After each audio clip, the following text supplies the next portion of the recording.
also in the success of my wife, Elisheva Banava, Leunishma Yerachmiel Diani Gedale. And Bezrat Hashem, tonight we're going to talk about how to attract better things in our life. Remember, you get what you do in life. In order to have a better life, we need to change some things. Just have an open mind. Don't judge it. We're very modern here, but there's certain things, guys, that I think we can get the edge. I just want you to just think about this. I don't want the faces when I say about Shabbat, and they look like Tisha B'Av over here. Nida maybe, no, not for me. I don't want you to say not for me, because that doesn't work anymore. You understand? When you say it's not for me, in heaven they also say not for me also. See, when you say it's not for me, when you ask for a prayer of heaven, not for me. That's the problem with the world. We have to have a very open mind. In LA, I know you guys are very thirsty. I know you're thirsty, but we need discipline, guys. And you know, I'm not here. I don't travel 7 hours to talk about BS. We're going to talk about real things to get you guys amazing insights. First, the first thing is Chut Reb Nachman ben Fege. Tomorrow also we have a class for singles. And thank God it's the first day of Nisan tomorrow, a huge day for singles. I think in LA you had to make a day, Rosh Chodesh Nisan. Anything else, I don't know if it would work. But it's an amazing day tomorrow night also for our singles class, God willing. Singles and relationships. It's very important if you want to attract more things in life. I'm going to tell you the spiritual way. I'm going to tell you the way you normally see it. In order to attract more things in life, we have to do it in a blessed state, not a stressed state. It's extremely important. In order for me to attract blessings in my life, I need to feel more blessed and less stressed. A lot of times, what we're trying to do is we're trying to attract things, but we feel a lot of lack. Anything that we attract in our lives, if it's coming from lack itself, it's not going to work. That's the one thing I want to explain to us, how to get to that better state. I want you to focus tonight on less thinking and more thanking. If we know the difference between thinking and thanking, simple, same letters. What's the difference? Thinking is with an I. I, myself, what am I getting? Thanking is Almighty, A. So we can imagine what your life would look like if you did more thinking instead of and less thinking. I promise you would get everything you needed right now.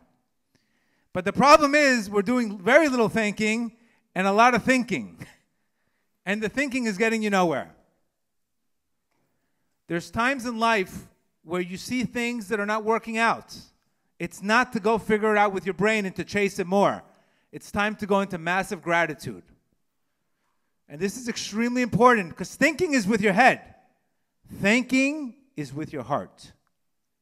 When I feel blessed, when I'm grateful, when I'm thankful, that is the easiest way for me to attract everything in my life.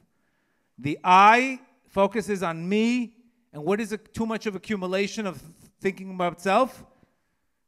Sadness, depression. When we go into thankfulness, we start elevating everything to our Creator. And that's the first thing I want you to think about today. How much thinking and how much thanking am I doing? And that ratio has to change automatically. Because when you're in a state of abundance and you're in a state of gratitude, already things come to you. Whatever's meant to come to you is going to come to you. Of course, we're going to talk about mazal and etc., something else. But remember, without this shift in consciousness, people that are grateful, people that are joyful, they get things. They don't even ask for it. But people that are always thinking, why am I not getting this? Why is that person getting that? Why is that? Anytime you're comparing, you're jealous, envy, not only the Gemara says that if a person does not focus on what he has and he focuses on what his neighbor has, not only does he lose what he seeks, but what he has, he loses. So forget the law of attraction. You lose what you have. You lose what you have. And this is extremely important to understand this. We are the chosen people. We're supposed to walk around feeling blessed, believe it or not. I've always said that the nicer the hotels I go to, the more miserable the people are. Sometimes the nicer the area codes I go to, the more miserable the people are. How come? How come? It's because joy doesn't equal money all the time. There's got to be something more in life than this, guys. There's got to be something more. Of course, it's nice to have, but if it's always, I don't have enough, I'm always stressed, then what's the difference if you get 20, 30, 40? You're going to be more things to be stressed about. And this is why the more you want things in a sad place, that itself, wanting, blocks receiving. Extremely important. Just as if a person wanted to be liked by people, imagine somebody calling you up and saying, you know what? Nobody invites me to events. Oh, let me go invite you right now. You don't invite people who are needy or people that are very needy. Do you pick up the phone? What do you say? Ugh. Because when people put demands on you, people don't not only do they not get the demands, they run away from them. And this is where I'm going to explain to you. If you don't get this right, your whole life, you're chasing this. Then tomorrow, chasing this. I want that person to like me. And then I want to attract this. And at the end of the day, you are the cause of the problem. Because where it's coming from, it's not a good place. This is why our sages tell us that our job is really, really to go into gratitude. And gratitude will get you exactly what is meant to happen for you. Now, it doesn't mean you're going to be a billionaire tomorrow, because that could not be good for your soul's purpose. Gratitude gets you, and being blessed gets you into the greatest state of receiving, because you're no longer chasing it, you're attracting it. When we do the work in our lives and we do our spiritual work and we become happier, we attract things in our lives. When we're miserable, stressed, and self-centered, all we're attracting is cortisol. You're not getting any kalim, you're not getting any vessels. And I keep on saying, the guys come to me, I need to get married. But right now, she doesn't want to go out with me. She doesn't want to go out with me. Why would she? People want what they can't have. They don't want things they could have. And when you become desperate, you're showing that I'm not enough, I don't have it, therefore I'm desperate. Nobody wants to deal with the desperate salesman. Do we agree? The desperate salesman hasn't sold anything the whole day. He comes up to you, sir, you want to try the jacket on? What size is it? Leave me alone. Leave me alone. So you have to understand that sadness brings desperation. And all you're going to attract is lemons. You will not attract anything good in your life. Not only that, but the pain itself is going to get you into other problems in life. And we need to understand that. This is why if you're really, really the master of having a happy marriage is being happy. It's not imagine if I'm depending on my spouse to be happy so I can be happy. Imagine if I'm depending on somebody else or something else to happen. So it's very simple. States bring conditions. Conditions don't bring states. This is why the pasuk says, through joy you will go out. It doesn't say when you go out, you will have joy. See the difference? You're forced you're forced to believe, to take a leap of faith. You're forced to think greater than you feel. And then when you do that, that causes an arousal from below, and it causes a miracle from above. I'm going to talk about exactly how to do that today from Rav Levi Yitzchak Berditchev. So this is an area of your life you have to ask yourself, what area of my life am I not succeeding in well? And you'll see what's happening. And you'll see there's low self-esteem there. There's a demand there. And you're frustrated because you're not getting it, because you're chasing it in the wrong way. And if you understand this game of consciousness, you can get everything in life that's good for you. Doesn't mean everything in life you should get. You'll get everything in life that's good for you. This is what we're going to talk about that. And this is why spirituality, the difference today, if you look at the crisis today of either marijuana or porn or any form of drugs today, is the difference is people are not expanding their consciousness. All people are doing is altering their consciousness. And there's a big difference between altering your consciousness and expanding your consciousness. Let's say, for example, I have anxiety, right? And I feel the reason why I have anxiety is because I'm self-centered. I'm worried about people going to think about me. And I'm worried about what that person's going to say. And maybe I'm going to look stupid. So what happens? I take 3 or 4 drinks. The anxiety's gone. I feel great. I'm social. I'm talking to everybody in the party. And it's like everything's gone. So what happened is you altered your consciousness. But after the party's over, you're still feeling the same person who you were. Where expansion of consciousness, you're asking yourself, why do I care so much about people in the room? Why do I care so much about this person? Why do I care what they say? If I love myself, I don't need validation from other people. That expands your consciousness. Through prayer and learning, we expand our consciousness. The other ways, all we're doing is putting a pause button on our problems. You're putting a bandage on a bullet wound. That's all you're doing. We never get anywhere in life. So what happens? We have to legalize marijuana. We have to legalize what? Drugs, heroin tomorrow? Because everybody is not getting the picture. Everybody wants to run away from pain and not grow. You just want to legalize everything. Just make life so mediocre that people don't have to work on anything. And that's what's happening today. So all you're getting today is a lot of enabling. It's okay. You don't have to work. We'll enable it. We'll make everything kosher for you. But nobody's growing. And guess what? Relationships take a hit. Because if you're not in touch with yourself, how in the world can you be in touch with somebody else? If you don't even know what you want, how can you know what they want? So this is where the deep work really happens. And avoiding the pain is what's causing more pain. So any form, this is why it's so important. I'm in the addiction world. Any form of addiction that you're using in order to avoid dealing with yourself is a problem. Because all you're doing is alternating, not expanding. Our sages tell us, in order to go through a problem, you have to go to a higher level of consciousness and then deal with the problem in that level. You can never fix a problem on the level it is. For example, let's say you have a fear of something. There's no medication that's going to help you without the fear. If you don't start learning to trust, then all you're doing is walking around with fear. But when you raise your consciousness to trust, I look at the same problem completely different. And that's the work today. You look at a relationship with two people are fearful. What do you think is going to happen? They're going to say, anything's going to happen. They're going to put a wall and they say, it's not for me. I'm afraid of this. I'm afraid of that. I'm afraid of this. It's like saying, I'm afraid of Gavin Newsom coming to Florida, God forbid. That will never happen. So these fears end up becoming reality. Do you understand? These fears end up becoming our reality. But remember, guys, half of the problem is not even the problem itself. Half of the problem is how you're approaching the problem. That is the problem. It's not really the problem. Because every problem is a chance for growth. It's how are you approaching this issue?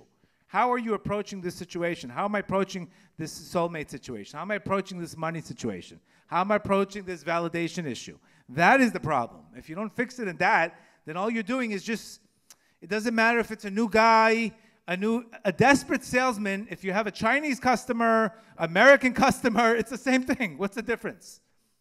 It's still the desperate salesman that is demanding, therefore he's not going to receive. And this is extremely important, that when we're stuck in our lives, when we get stuck in any situation, we can't think about it. We have to go into gratitude, because gratitude gives you the awareness of why you're going through that situation. You have to pause the mind on the mind and get out of the I and get into the A. Get into the Almighty, creator of the world. What do you want from me in this situation? There's certain things in life that can give us an edge in life. And there's certain things in life that if we don't do them, unfortunately, we lose our protection. You guys often hear my podcast about astrology and etc. The reason why I talk about it is because very, very few people are above the stars. Technically, we're supposed to be above the zodiac. Above. We're not supposed to be dependent on signs. We're not supposed to be dependent on this. But guess what? The Arizal says, he says, when a person does not work on his soul state, if he's not connected to the Torah, he says, from the time that the Torah was given, this is from the Zohar, good source, I think. The Israelites were withdrawn from the rulers of the stars and constellation. They didn't get affected by them. Had no effect on them. However, if one does not follow, if it's not connected to the Torah, he returns to the stars. He returns to the mazalot of the stars. He gets downgraded. You had hashgacha prati, you had divine supervision. No, not for me. Okay, no problem. You were sitting in first class, business class. Now you're going to go to coach. You have coach supervision. So what does this mean practically? What does this mean practically? It means that there's certain things that you could do in life to get you a little bit of the edge. And if you don't do these things, it's not that God's forcing you to do it. Mitzvot are a favor for you. It's not a burden. But the problem is if you don't decide, because maybe it doesn't match the lifestyle, whatever 90210 lifestyle, whatever we got going on here, right? Then we fall under the stars.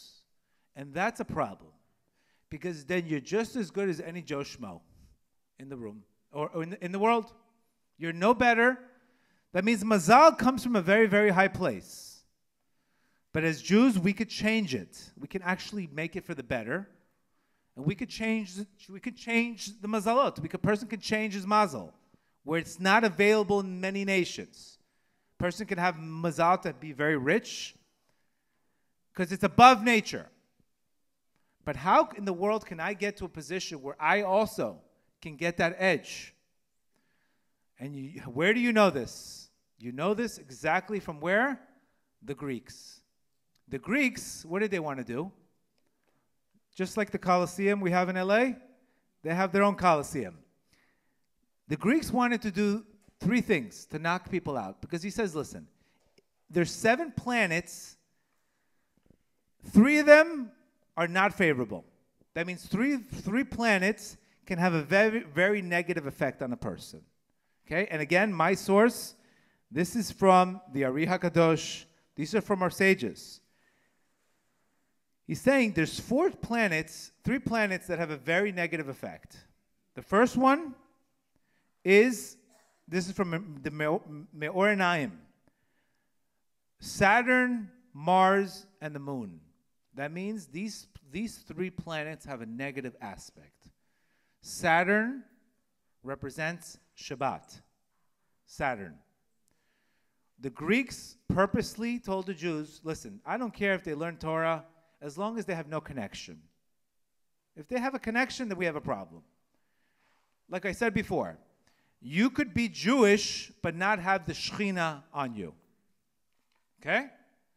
You can be Jewish, but it doesn't mean you have the divine connected. You're not connected to the divine. It doesn't mean just because a person is Jewish. Just like you can go to a Jewish school or a school for Jews. Doesn't mean anything's going on in those schools after that. But what he's saying here is if there's 3 things that the Greek says, you could do anything, but you can't do these 3. Brit Milah, you can't let them keep Shabbat, and they cannot have Rosh Chodesh. These 3 things. Because what the Greeks feared, that if they had these 3 things, the Jews would be able to, their mazal would shine for them. Instead, they took them out. So he says, listen, we don't care. If they're not going to keep Shabbat, they're not going to keep they're never going to change ever. So what's the difference if they learn? What's the difference if they study? They're not going to go anywhere. They're not going anywhere. So in our lives practically, and again, I think I have enough experience with this. I've been doing this for about 23 years. I'm doing it in a very modern way with very modern language. But what's happening is there's certain mitzvot that you could do to change your luck. And I don't think there's a person in this room that doesn't want to optimize their blessing. Do we agree? Because one thing is, the singles think, as long as I get married, life is going to be great. Wait until marriage comes. That's a whole different, that's round 2.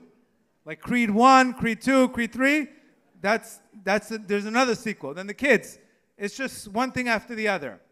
But without having open communication, without having spirituality in a marriage, it looks like a boxing match. It's the battle of the egos. Who's right? Who's wrong? It's So it doesn't mean because I'm married, that's it, I'm good. I still need the Shekhinah, the divine presence in my house, in my life. So the Greeks wanted to get rid of these three things. What does that practically mean for us? If you look at the Christians they observed Sunday, because Sunday represents the sun. It's a very lucky day, sun. The sun, they got the energy from the sun. The Arabs, they worshipped Friday, because Friday is connected to Jupiter. And why? Because they didn't want to touch Saturday. Why? Because Saturday is a bad day, mazal-wise. Saturday represents Saturn. Saturn would be a very negative month connected to Capricorns, which leads to sadness and depression. The energy of Capricorn, the energy of Tevet. But the Jew says, what's the difference? We'll take Saturday because we're above the stars. We turn the worst day into the luckiest day. We turn the worst day that the whole week gets blessed because of one day. We're above it. We're not under the stars. But if we don't take advantage of Saturday, then we just become like everybody else. And everybody else gets everybody else. So the reason why our sages told us that Saturday Shabbat is the source of all blessings, because we are above the stars in that. And that connects you to faith, etc. That's why the Greek says, you can do whatever you want, just don't keep Shabbat. Do whatever you want. I see them announcing Shabbat here. It looks like they're announcing for funeral services over here. It sounds like the Shabbat guy. It sounds like maybe she misunderstood it, or maybe the speaker didn't have. I'm going to give the benefit of the doubt. Shabbat is the source of all blessings. What do we not understand?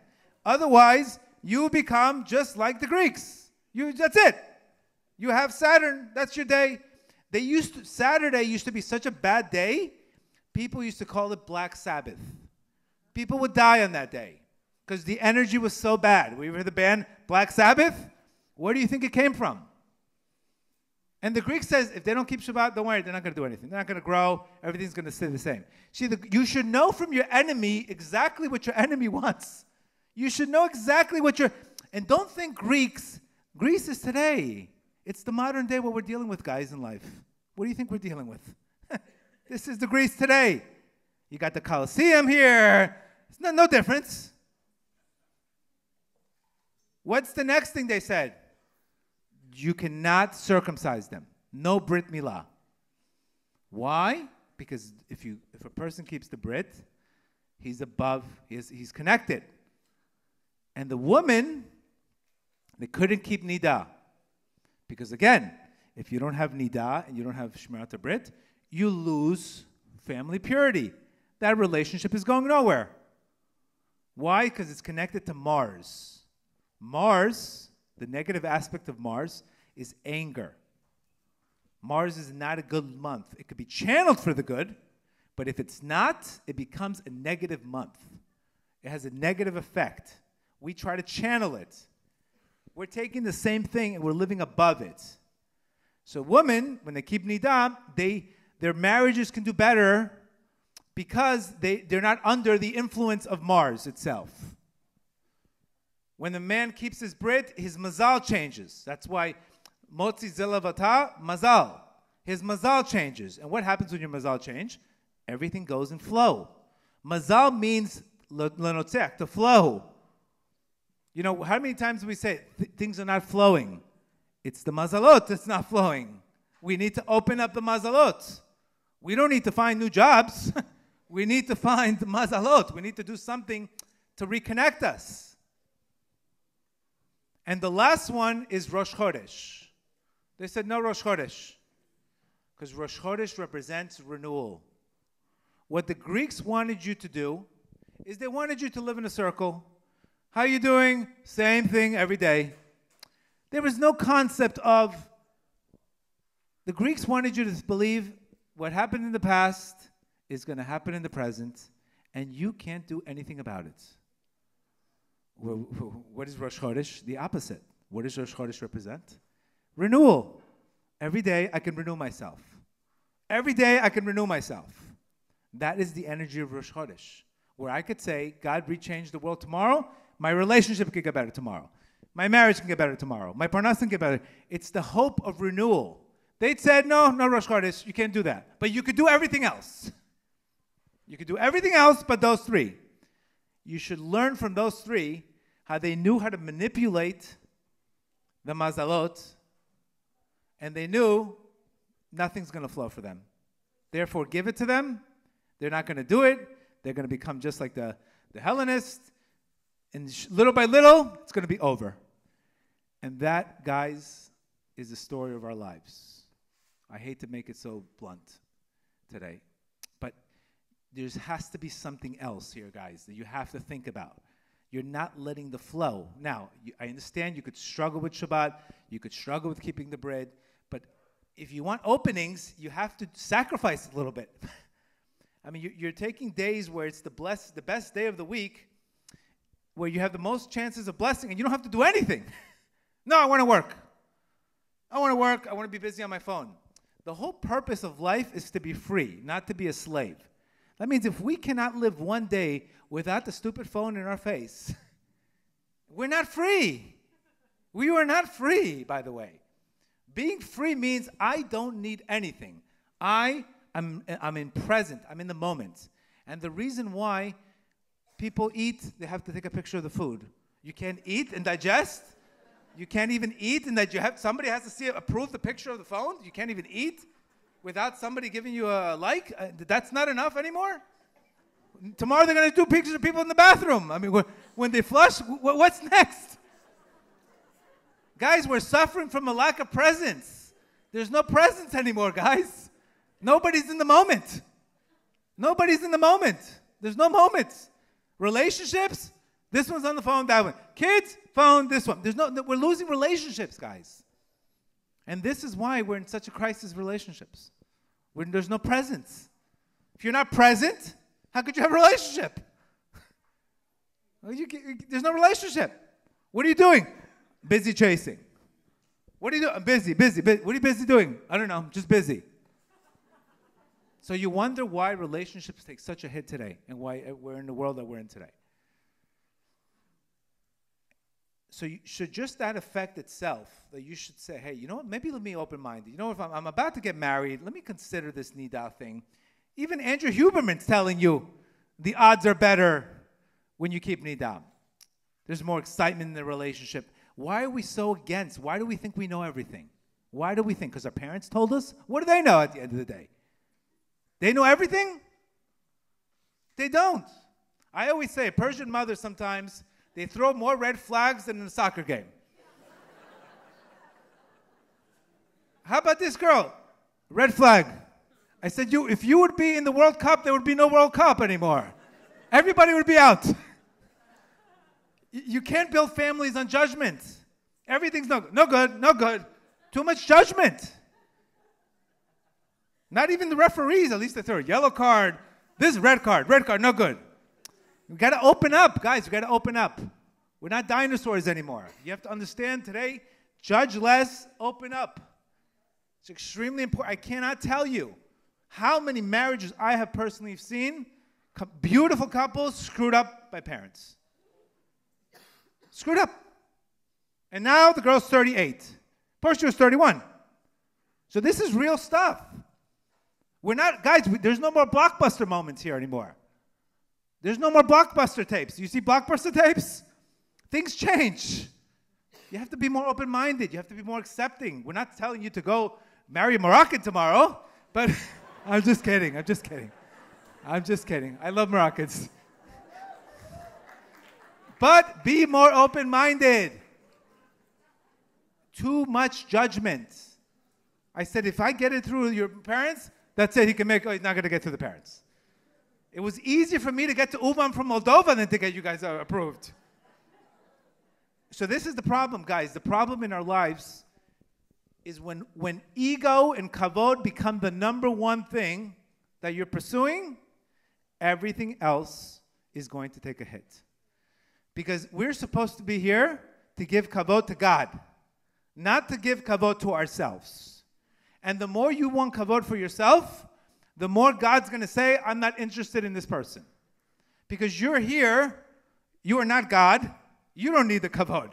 God needs the kavod. But we're running our lives on how am I going to look, how am I going to be, not on what do I need to do, what's best for me, what's best for her. What's best versus how is this going to look for me? And you have to understand, this is going to destroy. Any time that ego is running the program, ego is edging God out. So you have to understand, just like in marriage, if we're going to go to marriage and be judgmental, and gee, this is not for me, judgmental, we have no marriage. Anybody who has any kind of successful marriage will tell you it's one thing, sacrifice, how much did you change? And if they did that, there's a smile. If they didn't do that, there's resentment. It's sacrifice. Because we understand that the goal in life is to give kavod to God, not to give our kavod. Because the more I seek my kavod, the less it's going to come to me. It's going to run away from me. Validation, the more you need honor, etc., nobody will give it to you. Or say, just tell, it's very simple. The one who needs kavod, he will not get kavod. It will run away from him. And one who doesn't run after kavod, all the kavod runs after him. So this should give you, it should give you a little bit of a, what in the world am I here in this world for?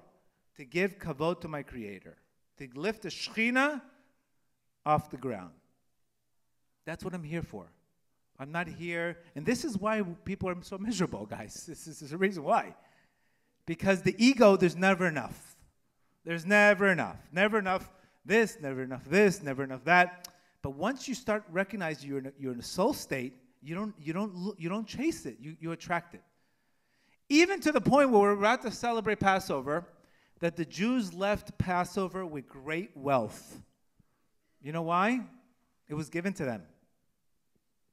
They didn't ask for it. It was given to them. Everything in life will be given to you if you are in the right state. If you work on yourself, you don't have to do everything else. That's the hardest thing in life, is to work on yourself to get to simcha. That's why simcha is the hardest. Being happy, Reb Nachman said, is the hardest of all devotions. All of them. It's the hardest one. But once you get there, the work is over. Because now things just come to you. Relationships with kids get better. Relationships with spouses get better. But an unhappy person, and you need to understand something. It's very simple in life. If you do not decide to be happy, nobody or no place or anybody can make you happy. And if you decide to be happy, nobody can make you miserable. It's the bottom line. It's not the people. Nobody, if I'm making a decision to be happy, nobody can make me sad. But I don't want to be happy, nobody can make me happy either. It works both ways. And we really need to understand that. But one of our ways to get happy is being connected. Being connected to things in life. Believing will give you happiness. When we get too stuck on oh, not for me, I'm not going to change, not for me, this is not for me. Okay, not for you, not for me either. Not for anybody. So nobody gets anything. Who wins? The ego. And we need to understand how much it's costing us. We just need to understand how much it's costing us. I want to give you guys a beautiful, beautiful article or beautiful Torah from Rabbi Levi Yitzchak Berdichev. So we know God has many names. He has a name called Yud-Kei Vav-Kei. That's the most common name that we all go by. And that name represents the numerical value of 26, which represents love. In that name itself, God is, He was, the name Havaya, Hovayeh, and Yihiyeh.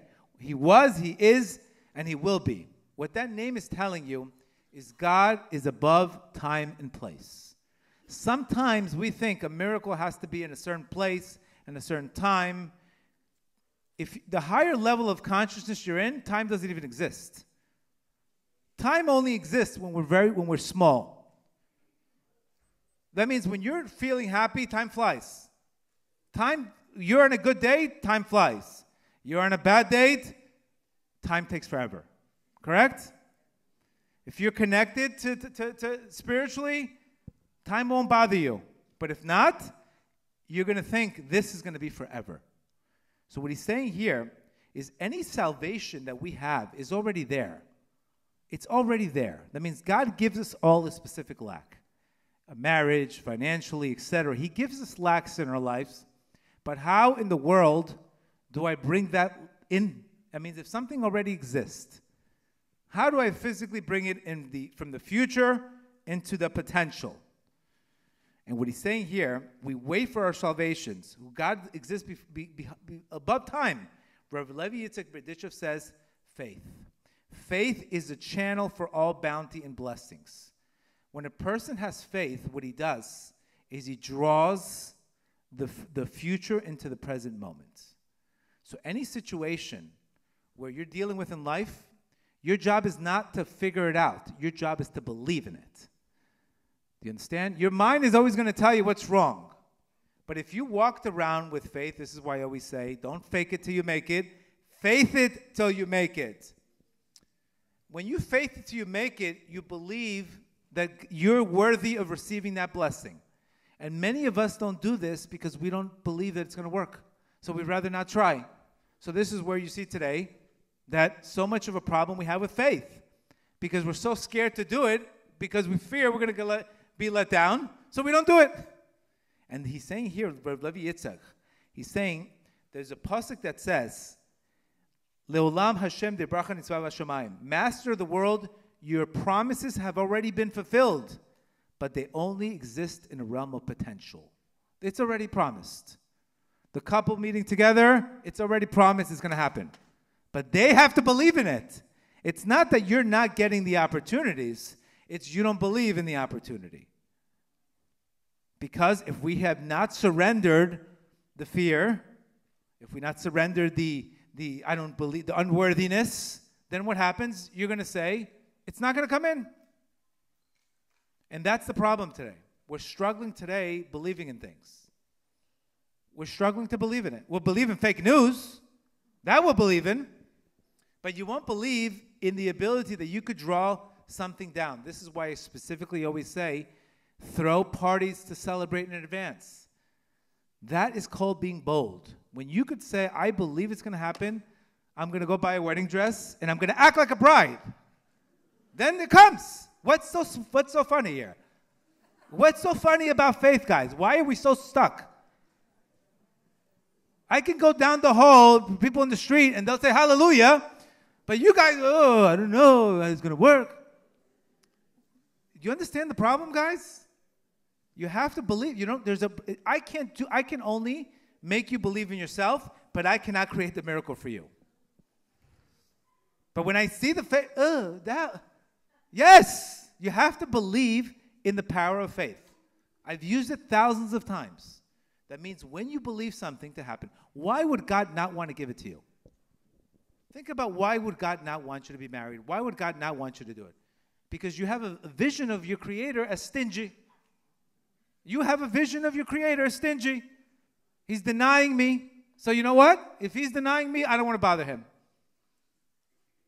Believe it or not, just like a little video game, you have a vision that he's stingy. So you know what? I'd rather not do it. This is living in a low consciousness. When you live in a low consciousness, you think like that. Just like you ask a friend, hey, you need a job? Yes, okay. You want a job? Okay, I have one for you tomorrow. Oh, I don't do that. No, I don't do that. But you just said you needed a job. Oh, no, this I don't do. Okay, let me give you another job. What time does it start? I have to pray all of a sudden in the mornings. I don't do that either. I need later. So you want a job from 1 to 2 in the afternoon and just do nothing else the whole day? The guy says he wants a job, but he doesn't want a job. Do you understand the problem? He's saying, I want a job, but he doesn't believe he wants a job. He has to say it so he doesn't look stupid to everybody. When you say you want to get married, you'll open up your heart. You'll open up your heart. You'll say, because marriage means to give. When you say you want better marriage, you'll judge less. You have to, the way it works in heaven is things don't come to you. You have to make a move, and in heaven, they also move. That's the way it works, guys. It doesn't work arousal from on high. It works an arousal from below. Now, Nisan, it does give you that arousal from on high. That means next month you do get things, miracles without you doing anything. But that's only a very short time.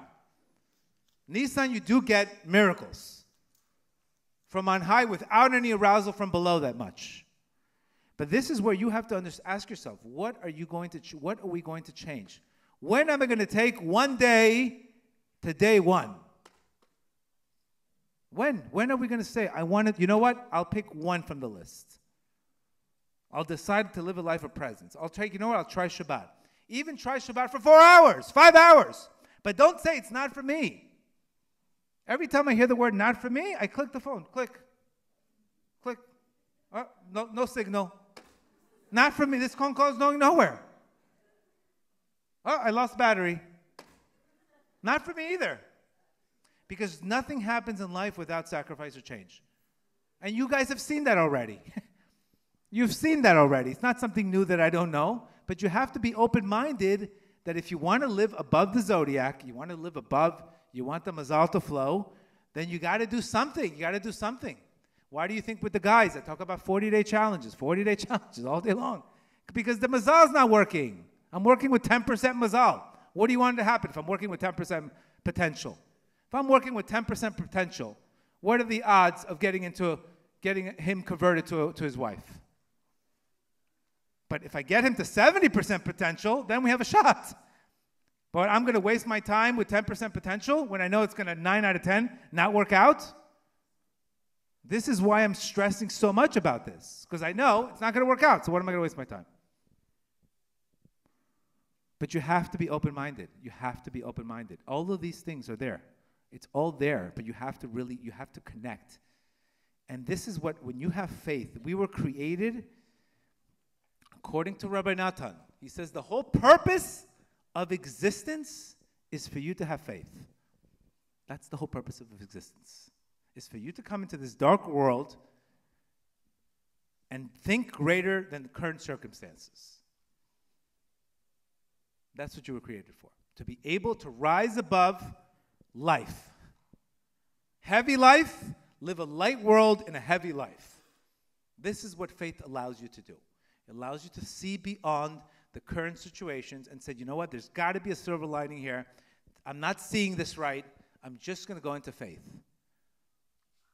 It makes you completely lose control of what you think you know, and the people that are vulnerable and have that relationship with their Creator, they are seeing miracles and miracles and miracles because they believed in it, and they recognize that the sea is going to split only when I go cross it. It's not going to split. It's not going to split by itself. Because otherwise, what in the world is the purpose of you being here? What is the purpose if you have no faith? What is the purpose? If you already have no job to do in this world, but to sit there, collect rent, and what else do you have to do here? So we get situations in our life that are very dark, problematic situations where we're forced to be in a higher state, and that's what brings down the blessings in faith. This is why that is the major work today, is believing. It's not even doing, it's believing. It's so hard to get people to believe. And guys, we are in a synagogue here. We're talking about belief. We're not in a jail. We're in a synagogue. And I don't know, believing. Do you understand, guys? This is what happens when we fall from our spirituality. We just get stuck like everybody else. And there's no difference between your mazal. So you don't live above the zodiac. You live just like everybody else. And if there's a 60% chance that you're going to get divorced, there'll be a 60% chance. But if you keep nidah, your chances go way up. Your chances go way up. If you keep Shabbat, your chances of being connected go way up. You have to ask yourself, if you're a risk manager, you're about to get into relationships, you see what's going on out there. It's not like I'm telling you from you guys see it. How many YouTube videos are on? You can't just be a Kabbalist and connect to the light without doing anything. Do you understand that very clearly? It's not just about connecting to the light. You need the vessel to create to the light. That means you need to create something.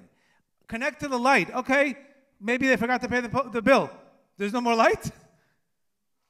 You can't just connect to light without physically sacrificing and creating vessels. I hear too much about light. I said, what light? You need sacrifice. You need vessels. It's not the way it works. And this is where you guys need to understand. You have the ability to be above the stars. The moon is all about renewal. But when we don't believe in renewal, then what happens? You're going to get the same odds as everybody else. And this is a map of consciousness that I wanted to show you.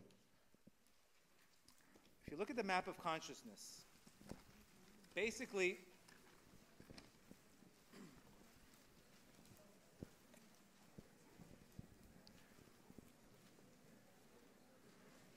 if everybody sees it, I'll give it a second so everybody can see it.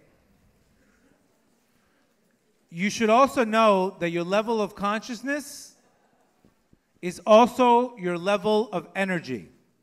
Do you understand?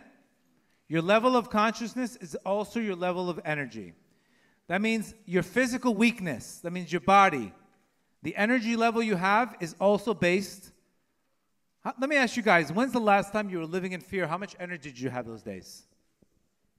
What happens to your body when you're living in fear? How about 50% less energy? Is that correct? The studies are showing when a person's living in fear, he lives with 50% muscle weakness. Why? It's thinking. Thinking, you would have 100% energy. Thinking, 50% energy. So what happens in life is we go through events in our lives, and whatever happens to our lives, if we don't have faith, we end up getting stuck in a certain level of energy. And that energy basically is the way we view the world. Okay? Let's say you had a bad business deal with somebody. You got angry. You didn't have emunah. You said, you know what? God, I can't stand God. He made me lose this money on this deal. I'm angry. So what happens? Your level of energy is, you can see here, your level of energy is 150, right? Now let me ask you a question. We don't have to be a genius to figure this out.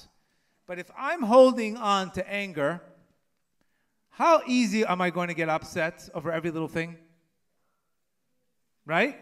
I could be in Starbucks. The guy could bring he could put oat milk instead of coconut milk, and I'm going to go scream at him. I'm going to scream at the guy because he put the coconut milk instead of the oat milk, because I'm such a vegan, right? Now let me ask you a question. What did the guy do to get? It's not that that the guy did anything wrong to get angry. He triggered already what he had inside. This guy's got 5 years of anger. All he had to do is a little mistake, and boom, he became an outlet. When we say people stress me out, right? We often say that a lot. My husband stresses me out. My wife stresses me out. I'm always stressed out by these people. They're not stressing you out. You have stress, and they're just creating the opening so the stress can go out. You understand? They're opening the door. It's got nothing to do with them. So whatever happens in our life, if we don't have the right consciousness, then we're triggered all day long by people. And we say, he's the fault. He's the one that got me. He's the one that made me angry. How could you be angry if you don't have anger inside of you? It's impossible. That means it's not possible. It's like me telling you, you know what? This guy gave me blue eyes today. What would you say if somebody told you, I can't believe what happened to me at the store? I got a blue eye. How could somebody change your eye colors? How could somebody go in your face and change your eye color? It's not possible. But you say, oh, somebody got me angry at the store? I can't believe that. You're right. What did he do to get you? It's almost as the same ridiculous thing as saying that. It's just as ridiculous as saying that I was angered by that person. The bottom line is what we're holding in life becomes manifested to the world, and we say they're the ones that got me angry. Until you elevate your consciousness, that's your life. You view the world as anger. Now, what is your view of your Creator when you have anger? Vengeful. What is your emotion? Hate. What is your process? Aggression. So living in the past, the problem with living in the past, or let's just take the most common one, that majority of people, let's say you had a bad breakup, which is pretty common. I think the LA relationship, 0 to 60 in what? 6 seconds? What is it? What's hot starts have cold ends, guys. The hottest starts have the coldest ends. Remember that. You want to develop a relationship. It's not a race. Because whatever starts fast, there's no vessel. It ends up very fast. So remember that. It's to be a process. So for example, let's say we had fear in a previous relationship and we didn't work through it. Okay? Now what happens if you show up to another relationship with fear? Right? What are you going to think? Are you going to trust the person or not? You're going to fear what? Abandonment. You're going to fear rejection. You're going to fear withdrawal. So what are you going to do to make up for it? You're going to ask him, where you been? Who are you talking to? Who are you speaking to? You're going to be CSI Miami. And you're going to all of a sudden drive the person so crazy, they're going to say, I can't deal with this. So you actually manifested exactly what happened. You understand? So if you don't show up with trust in a relationship, what is the person who trusts? When I have trust in a relationship, what do? What's the first thing I do? What's the first thing I do? I create space. I don't need to. I trust you. I'm giving you space. I don't need to know who you are, who you're talking to, where you're talking to. It's not my business. You want to cheat? It's your problem. I'll move on because I know who I am. But if I have no trust and I'm walking in with fear, my whole life will be a panic attack. You didn't get my text message? You didn't call me back in 10 minutes? What, God forbid your battery can die and it's the end of the world? Or anything could happen. You could lose signal. You didn't answer back in 10 minutes. That's it. Cut. You're cheating on somebody? That's what it looks like. Or codependency. So it's extremely important on a conscious level that if we don't work on fixing and really working spiritually to higher our consciousness, then what happens? Our relationships end up manifesting the exact same thing. And when you look at fear, the first thing people do when they have fear is they view life as frightening. They have anxiety, correct? And what's the process? They withdraw. What do they say? Not for me. I can't trust you. Not for me. Do you understand the problem? It's not it's not the person. It's the consciousness of the relationship. If two people are walking in with trust, there's a good chance that that relationship is going to work out. But if one is going in there with fear, or one is going in there with, let's say, grief or guilt, there's no way it could work out. Let's say you go into a relationship with guilt. Then you're going to say, it's my fault. Everything's your fault. My fault that I did this to you. My fault. There's no self. So you'll always apologize for no reason. And where does this come from? It comes from life gives you events. And if those events do not get processed and elevated through wisdom, that is who you become. So attracting things in fear, you're not going to get it. Or let's say, for example, your level of consciousness is pride. Okay? If you show up, I'm going to give you a 2-second example so you guys can understand this. Let's say somebody got into a car accident tomorrow. Okay? A person with shame is going to say, you know what? Life is horrible anyway. They'll leave the car on the road.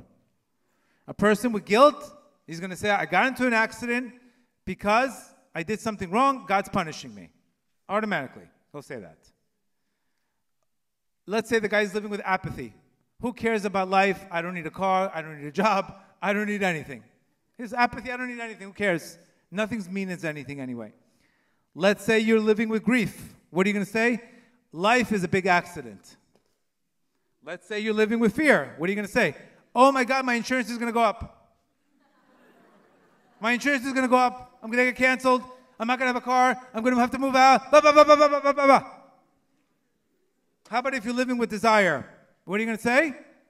I'm going to sue this guy for 200 grand. I'm going to sue this guy. Because the way you think about it is, this is a chance to make money. Right? They do this in Miami. I don't know if they do this in LA. Oof. Miami, they milk the cow until the cow's dead already. Let's say you're living with courage. You're going to say, it's only an accident. Life will move on. You're living with neutral and trust. You're going to say, everything's for the best. It could have been worse. Reason, joy. The bottom line is you'll view the same accident completely different. But it's not the accident that makes the difference. It's how you view the world that makes the difference. Accidents come. Relationships come. How come one guy is resilient and another guy has just given up on life? What's the difference?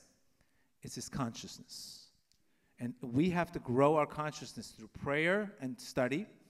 And the way we do this is by letting go. The more you let go. Letting go is surrendering with wisdom. Recognizing everything's for the best. Quitting is surrendering without wisdom. You see the difference? Quitting means I'm surrendering without wisdom. When you say, I'm sick of dating, I'm sick of this, you're basically saying, I quit. You're quitting with no wisdom. Letting go means there's a bigger picture that I don't understand, and I have to let it go. I have to close the door for another one to open. That is the difference. This is how you get to raise. So if you live with trust, what happens? Your relationships go well. In business, if you live with trust, you can take chances in business. You're not afraid to lose all the time. If you have trust, everything's a relief. You're not afraid. Trust means I'm challenged. Fear means I'm threatened. And the difference is you'll have tremendous success in every area of your life where you have trust. And every area of your life where you have fear, you won't see success because you'll be too busy withdrawing. But this is not, without spirituality, what a psychiatrist is going to diagnose you with this? You need to do the work. So the more spiritual we have, the more connected we are, the higher the consciousness we go to, the better our lives become. Because we view life not on life's lens, we view life on my lens, which is priceless. Because I can decide what life looks like based on Amunah versus life on life itself. And this is where, without raising your consciousness, you're going to get what you've always gotten.